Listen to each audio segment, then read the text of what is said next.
তাদের মনের কি অবস্থা, মনে কি চাই। হযরত মালিক ইবনে দিনার রাহমাতুল্লাহ আলাইহি একদিন রাস্তা দিয়ে যাইতেছে, পথিমধ্যে একটা কবরস্থান। ওই কবরস্থানের মধ্যে দেখা যায় দুইজন মানুষ বসে বসে খাতা কলম দিয়ে কি জানি লিখতেছে।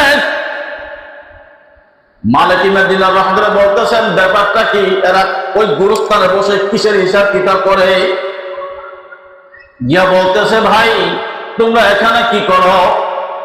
আরে মালিক ইবনে দিনার, আমরা এখানে বসে বসে আল্লাহ পাকের বান্দাদের নেক আমল আর বদ আমল লিখতেছি, আর নেক কাজের একটা লিস্টি করতেছি আর বদ কাজের একটা লিস্টি করতেছি। মালিক ইবনে দিনার বললেন যে এই তো আমার একটা সুযোগ যায়। কই আপনারা কারা?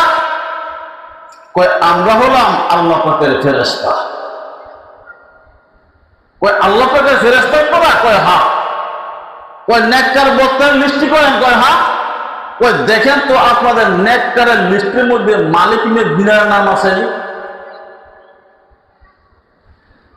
ফেরেশতা সকল ডাকা শুরু করছে, প্রথম থেকে শুরু করে গাঁটতে গাঁটতে গাঁটতে গাঁটতে শেষ পর্যন্ত যায়।